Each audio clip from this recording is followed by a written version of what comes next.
So hi hello everyone, welcome back to Gayatri online class. दोस्तों, अगर आप मेरे चैनल पे नए हो तो प्लीज़ मेरे चैनल को सब्सक्राइब कीजिएगा, लाइक कीजिएगा। और आपको इसी तरीके से अकाउंट रिलेटेड जो भी इंफॉर्मेशन या फिर नॉलेज है उसके बारे में हम हमारे चैनल में देते हैं। और मेरा टेलीग्राम ग्रुप भी है गायत्री कॉमर्स क्लास। अगर आप इंटरेस्टेड हो कि कॉमर्स नोट्स चाहिए, कॉमर्स रिलेटेड कोई भी चीज़ आपको पढ़ने का इंटरेस्ट हो तो आप उसमें भी ज्वाइन कर सकते हो।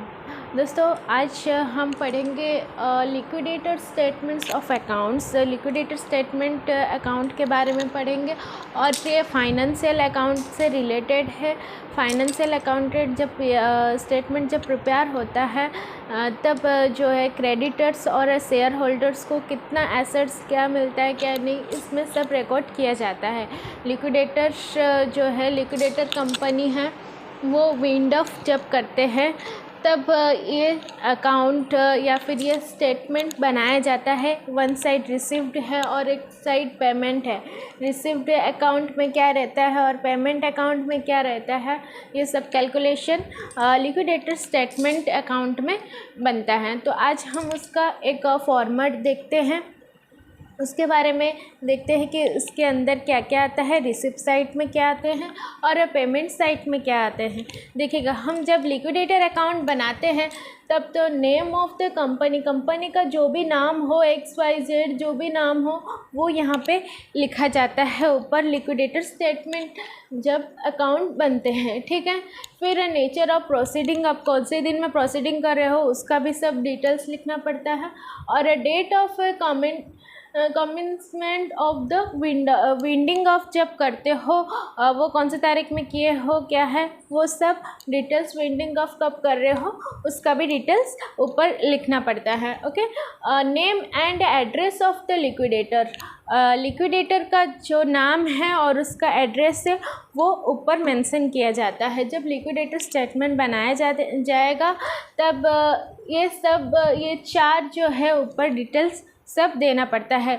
एक तो कंपनी के नाम, सेकंड में अच्छा कब है ना प्रोसीडिंग करोगे, और विंडिंग ऑफ कब करोगे उसके, और लिक्विडेटर जो है लिक्विडेटर उसका नाम और एड्रेस दिया जाता है। ये चार मेन होता है। ठीक है, फिर हम यहाँ पे रिसीट किस तरीके से बनता है, रिसिप्ट साइड में क्या लिखा जाएगा, पेमेंट साइड में क्या लिखा जाएगा। देखिए, रिसिप्ट साइड में पहले आएगा एसेट्स रियलाइज्ड। एसेट्स में आएगा कैश एट बैंक में बैंक के खाते में जो कैश होते हैं वो कैश इन हैंड, और मार्केटेबल सिक्योरिटीज़ ये सब कैलकुलेट होगा। अगर किसी में एस्टीमेट दिया गया हो तो एस्टीमेट के ये में लिखना है, और direct amount of value realized वो सब क्वेश्चंस में बताया गया होगा तो यहाँ पे सब लिख सकते हो। ठीक है, पहले हमें ध्यान रखना है रिसिप्ट साइड में क्या आता है और पेमेंट साइड में क्या आएगा। जब है ना रिसिप्ट साइड का याद रखना, एसेट्स हमेशा आएगा। ठीक है, एसेट्स रियलाइज्ड, एसेट्स के रिलेटेड जो भी चीज़ होते हैं वो सब इसमें रिसिप्ट साइड में लिखे जाते हैं। Cash at bank, cash in hand, और मार्केटेबल सिक्योरिटीज़ और बिल्स रिसीवेबल आएगा। ठीक है, ट्रेड डेप्टर्स आएंगे, लोन्स एंड एडवांटेजेस आएगा। फिर ये stock in market, stock market में कितने ये स्टॉक इन ट्रेड कितना है वो लिखा जाएगा, और जिसमें अमाउंट दिए गए हैं वो वहाँ पे मेंशन करना ज़रूरी होता है। ठीक है, वर्क इन प्रोसेस और फ्री होल्डर प्रॉपरली, फिर लीज होल्ड प्रॉपरली, और ये प्लांट और मशीनरी एसेट्स हैं सभी। फर्नीचर्स होते हैं, फिटिंग होते हैं, ये यूटेंसिल्स एक्सेट्रा, ये सब जो है एसेट्स रिलेटेड सब है। ठीक है, पेसेंट और ट्रेडमार्क्स एक्सेट्रा। इन्वेस्टमेंट, बिजनेस के अंदर कितना इन्वेस्टमेंट किया, अदर मार्केटेबल सिक्योरिटीज़ में कितने दिए गए हैं वो सब अमाउंट लिखे जाते हैं। जिसमें एस्टीमेट दिया होगा एस्टीमेट अमाउंट लिखने का, और वैल्यू रियलाइज जो होगा तो उसका अमाउंट मेंशन करना है।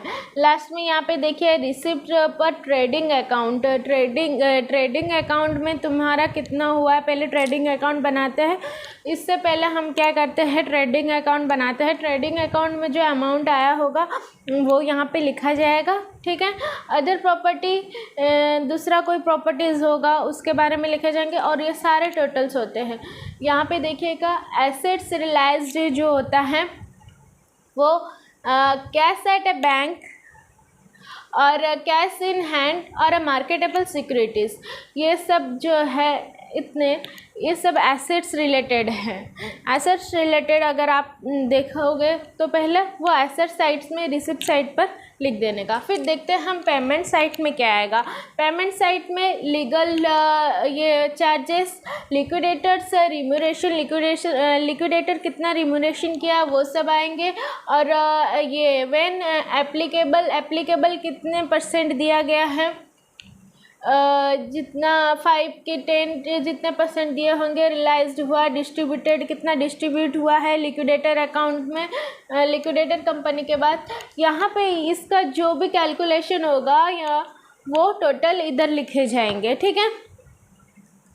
फिर एक cost of positions and maintenance A estate, जो भी मतलब मेंटेनेंस होते हैं लिक्विडेटर अकाउंट का फाइनेंशियल स्टेटमेंट में, वो यहाँ पे लिखने, इसका यहाँ पे कैलकुलेशन होगा। Cost of a notice in agers and newspapers में या फिर उसमें एडवर्टाइजमेंट में जितना खर्चा हुआ होगा वो भी अमाउंट इधर आएंगे। इंसिडेंट और establishment charges and other expenses, जो भी लिक्विडेटर या लिक्विडेशन का जो भी एक्सपेंसेस अमाउंट होगा वो यहाँ पे पेमेंट साइड में दर्शाएगा। देखिएगा रिसिप्ट साइड में जो एसेट्स के रिलेटेड जो भी अमाउंट है वो सब यहाँ पे लिखे जाएंगे।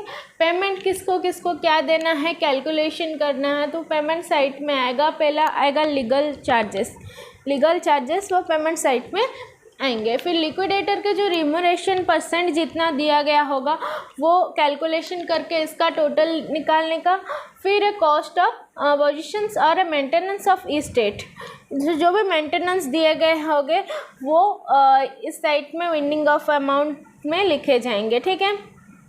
टोटल कॉस्ट और चार्जेस, जितने भी टोटल कॉस्ट और चार्जेस होंगे, एक्सपेंस किए गए होंगे लिक्विडेशंस कंपनी के अंदर, वो यहाँ पे लिखे जाएंगे। टोटल कॉस्ट एंड चार्जेस के अंदर देखिएगा आएगा डिवेंचर्स होल्डर्स के अंदर क्रेडिटर्स होल्डर्स और रिटर्न्स टू कंट्रीब्यूशन। यहाँ पे देखिएगा ये जो 3 हैं टोटल कॉस्ट और चार्जेस के अंदर, डिवेंचर्स होल्डर्स के जो भी प्लस माइनस इसके होंगे वो शेयर होल्डर के अंदर क्या कैलकुलेशन, ये शेयर होल्डर्स और डिवेंचर्स होल्डर्स का मिल करके यहाँ पे कैलकुलेशन होगा। क्रेडिटर्स के अंदर कितना क्रेडिटर्स ने दिया, क्या दिया अमाउंट, वो सब यहाँ पे कैलकुलेशन होगा। और रिटर्न्स टू कंट्रीब्यूशन कौन से कंपनी ने कितना कंट्रीब्यूशन दिया वो अमाउंट सब लिखे जाएंगे, और यहाँ पे सब टोटल होगा, ठीक है। लिक्विडेटर अकाउंट बहुत ही मेन होता है, याद रखिएगा। लिक्विडेटर अकाउंट में जो है पेमेंट साइड में पहले लीगल चार्जेस आएगा, फिर लिक्विडेटर से जो रिम्यूनरेशन है वो सारे % आएंगे, और यहाँ पे जो पोजीशंस दिए गए हैं मेंटेनेंस एस्टेट्स वो सब अमाउंट लिखे जाएंगे, और इसका जो चार्जेस है और एक्सपेंसेस है लिक्विडेशन का वो सब अमाउंट इधर लेआउट किया गया है वो पेमेंट साइड में आएगा। और डिवेंचर्स होल्डर्स, शेयर होल्डर्स और क्रेडिटर्स और रिटर्न्स टू कंट्रीब्यूशन, ये सारे कैलकुलेशन इधर नीचे होकर के यहाँ पे अमाउंट आएगा, ठीक है। ये लिक्विडेटर अकाउंट इस तरीके से बनता है। अगर आपको कोई डाउट हो तो प्लीज़ कमेंट कीजिएगा और चैनल को सब्सक्राइब कीजिएगा दोस्तों। Thank you.